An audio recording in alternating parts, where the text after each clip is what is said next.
Throughout golf's history, the efforts and passion of a few great individuals have enhanced the game and established its traditions, securing its future, bringing the level of competition to new heights, and maintaining the class and pride that has always been synonymous with golf. Robert H. Hudson is one such individual who not only helped make golf what it is in the Pacific Northwest, but helped make golf what it is throughout the world. During World War II, Hudson came to the rescue of the PGA of America by offering to underwrite the 1944 Portland Open. Hudson went on to sponsor the 1945 Portland Open and the 1946 PGA Championship, leaving the door open for other players to continue the tradition of great tournament golf. 1 year later, Hudson made his greatest contribution yet to the world of golf. Due to the war, the Ryder Cup matches had been suspended, and the British team was financially unable to take part. Mr. Hudson stepped forward and helped breathe new life into the game by bringing the British team to Portland Golf Club and allowing the tradition of the Ryder Cup matches to continue. In 1949, PGA professionals Larry Lamberger and Al Zimmerman wanted to honor Hudson for his contributions to the game. Working with the Pacific Northwest Section PGA, they created a team match, pitting the top 10 club professionals against the 10 leading amateurs in the Northwest. Later that year, the first Hudson Cup matches were held at Portland Golf Club. They consisted of 36-hole matches, a two-ball, or foursomes as they're properly called, and then the second day, 36-hole singles matches. But in 1966, they felt that it would be better to play 18-hole matches and have more matches. So they instituted 18-hole matches and added on the first day 5 four-ball matches, best ball matches. And so went from 15 points to 20. Bob Hudson was a premier individual. He had so much that he did for the game and gave to the game. And it's nice to have an event that will continue to give back to his memory and allow people to realize that the game of golf has a lot of integrity and tradition, and it carries forth into the future, a lot of that. And these matches hopefully help people realize the importance of good sportsmanship and good competition. But Bob and Bob Hudson Jr.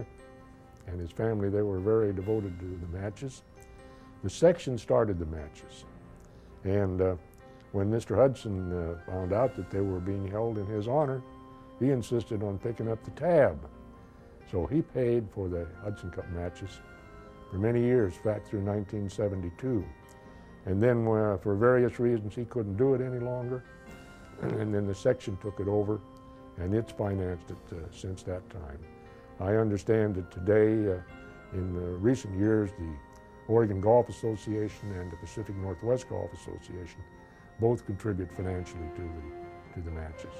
Portland Golf Club professional Larry Lamberger Sr. and his wife Cecilia were at the heart of the Hudson Cup. Larry served as professional team captain for 30 years, during which time he influenced both the players and the sport of golf itself. The impact that he left on the game and the tradition that he contributed to the matches can still be felt today.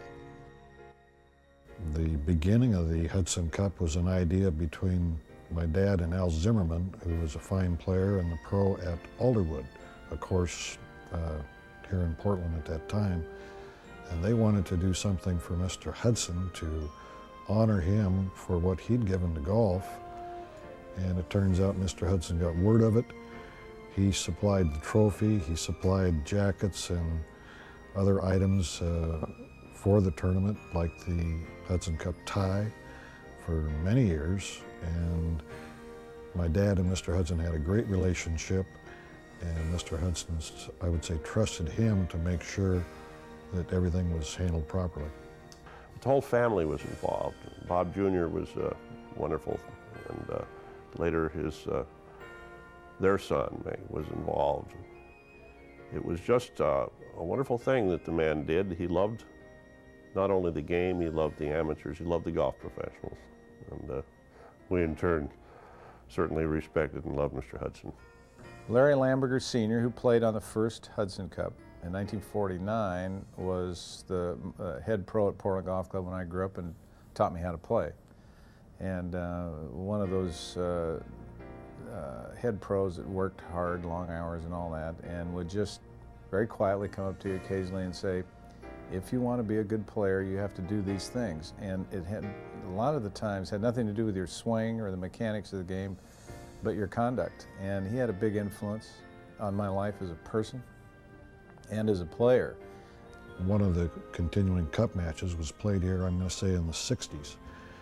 And Mr. Hudson even acknowledged me as an assistant pro, made sure that I received a Hudson Cup tie.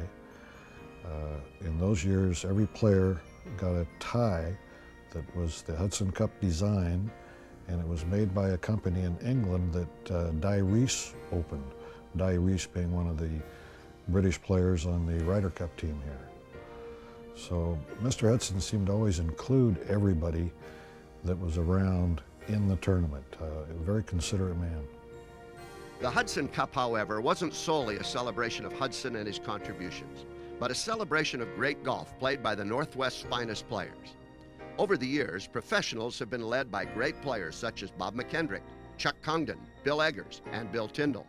Amateur notables include Kent Myers, Dick Yost, Don Krieger, and Dick Price. The best players on each team are annually recognized in a vote of their peers and are awarded plaques named in honor of those instrumental in the development of the Hudson Cup matches.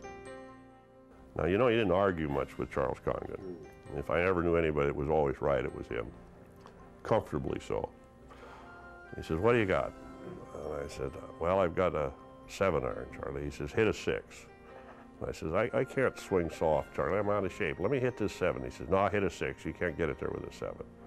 Okay, so I hit a 6, and I hit an absolutely magnificent shot, only I got it on the rivet, and it went sideways. I think they call them a shank. I shanked, there wasn't a lake there in those days, and I shanked it over there to the right on bare ground, and Charlie didn't take losing comfortably, although he was always the gentleman. He was one of the most respected golf professionals, certainly in the Northwest. He was not only a good player, but a good teacher, a good businessman. He had all the tickets that would be a perfect role model or example for any young man who wants to get in the golf business. If they came up through Charlie Congdon and were able to stick it out with him, they could move on to a better job. I'm sure of that. And there wasn't a golf shot that Bill Eggers didn't think that he couldn't hit. I mean, he felt he could make the ball go down and then up and then left and then right and then up and then down and back to the right and back to the left again. And if Bill had a problem, he was trying to make the ball do too many things. But he was a fascinating guy and great storyteller and a great golfer, and we all miss him. Steve Shadowitz and I played Ken Still and George Lanning, who were both on the tours at that time, and we both played about as good as we can, and we just got tomahawked by them and weren't even close the whole way around, and we both just shook our heads when we got done because they were definitely out of our league at that time in our lives. So it was fun, but it was fun. There have been a lot of great matches of course, but I particularly remember a match between Al Mingert and Ed Porky Oliver. I don't know, maybe younger people would perhaps don't know who they were, but they were wonderful players right after the war. In fact, Porky Oliver was a regular tour player who happened to take a year off from the tour and worked at Inglewood Country Club. But at any rate, he played Ben Hogan in the PGA Championship final of Portland Golf Club in 1946. Hogan beat him 6-4. So after the matches, we were in the press room, and somebody asked Porky, said, Porky, what was the turning point in the match? And he says, when Hogan teed it up, he said. But he played Al Mingert in the 1950 Hudson Cup matches at Broadmoor, and they were even at the end of 18 holes. Mingert shot 29 on the back nine at Broadmoor, which was about a zillion under par, and beat Oliver 4-3. And Oliver, who was quite a jokester, kept saying to Mingert, Al, don't beat me like that. He says, it's bad for my image. when I go back on the tour, the boys won't let me play. But he could never get inside Mingert's head. Mingert was too good for that. The most memorable one was when I was paired with Bob Duden. And Bob Duden and I were playing Brent Murray and Jeff Sanders, I believe. And got to the first hole at Sahalee, and we were playing a best ball match. And Bob was really a good friend of mine, and I feel very fortunate to have known Bob. And we're playing best ball, and the other two guys' drives were a little bit in trouble behind the trees, and we were both right in the middle of the fairway. And Bob walked over and picked up his ball. I said, "What are you doing?" He said, "I'm going to see if you're going to be any kind of a partner today." He just picked it up and left the hole up to me. There have been a lot of great players that have played in the Hudson Cup matches over the years, and I've had the opportunity to play with a lot of them. And just looking at the pictures of the earlier Hudson Cup matches, to see all of the great players that have played in them, and frankly, to know that 30, 40, 50 years from now, somebody else is going to look at pictures and see that I played in some of the teams, and I was part of if you want to call it an elite group of Northwest professionals that played in the Hudson Cup matches. And it's just a very important thing to all the professionals in the Northwest. There are all those that play in tournaments. It's making the Hudson Cup team is a big deal. Over the past 50 years, many great players have taken part in some memorable matches. But despite the competitive fire that sparks the matches, the event engenders much more in the way of friendship, camaraderie, and the pure joy of the game. These are the things most team members remember and cherish. Overall, I'd have to say making the friends. I mean, you make some lasting friends out of it. You play out on a few years, and you get to play with some of the very top pros in the Pacific Northwest. I played with Don Bees and Rick Acton and Bob Duden, and just to name a few of them. Al Mengert, who was a touring professional, was on the team. And I've played against these people. And I don't know, there's something about competition in golf that breeds friendships. You compete hard out there, but you can laugh and joke and so forth and talk about past experiences. So I think friendship is the strongest thing that I have with it. Well, it's taught me about character, tradition, class. It brings a meaning to golf that devoids money, which I think is wonderful in our day and age. We've got so much emphasis on that almighty dollar that we come and play. This is a friendly competition between the amateur and professional body. In theory, the best players in the Northwest. And I think that's very, very special. You're used to kind of snarling and trying to beat up on your fellow golfer, but now you get to play with them as a team, and it's neat. I mean, it's a real bonding experience, and I think the guys that have played really share a bond that people that haven't participated in it really don't understand, I think. I think over time the Hudson Cup just kind of speaks to the tradition of golf in the Northwest, basically. You know, to look back and realize that there's been, you know, great players in the Northwest from the 40s and the 50s and the 60s, as well as today. I think the Hudson Cup kind of reminds you of that and lets you look back on it with pride to say, you know, the golf's been important in the Northwest. People have supported golf tremendously in the Northwest. And, you know, I just think it speaks to the tradition of the game here, which is an important part of the Northwest. It was in the spirit of competition and camaraderie that the senior Hudson Cup matches were created in 1992.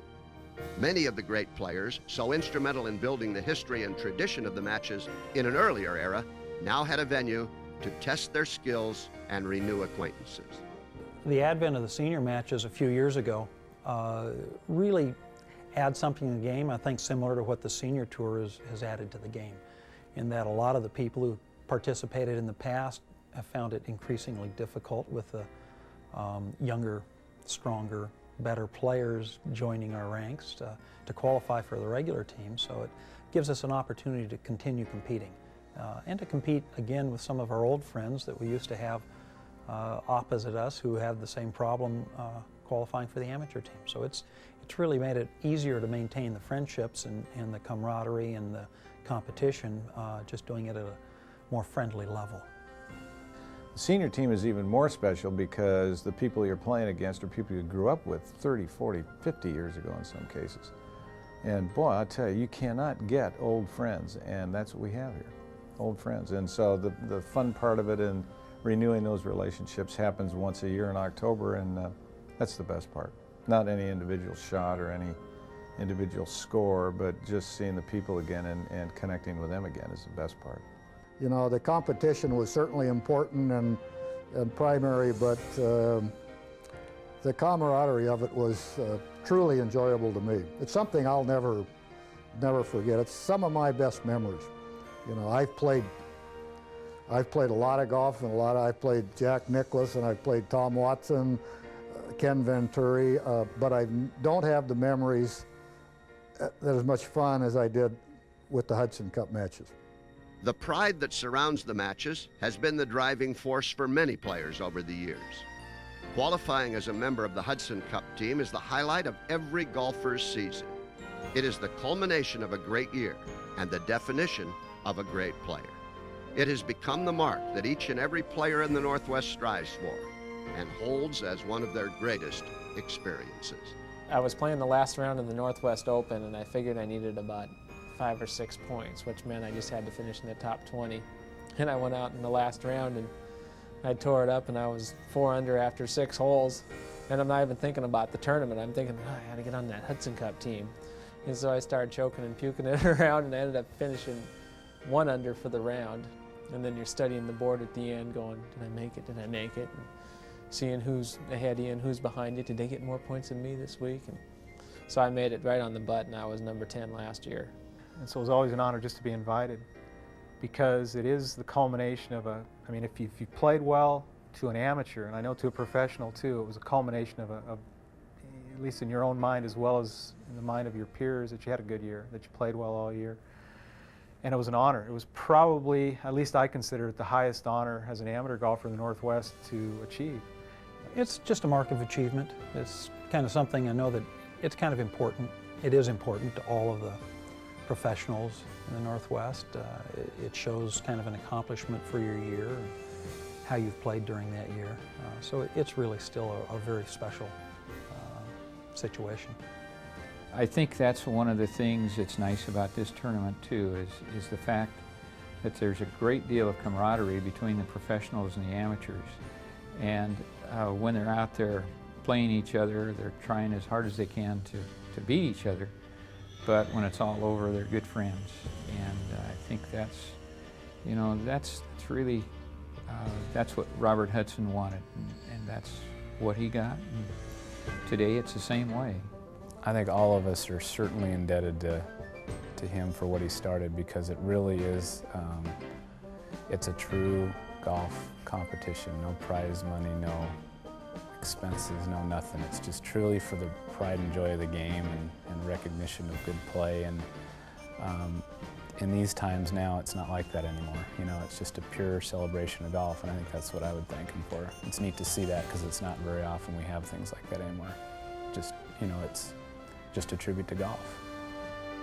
While Robert Hudson's contributions of nearly a half-century ago have long since left the headlines, his generosity and passion have left an indelible impact on golf in the Pacific Northwest for the past 50 years.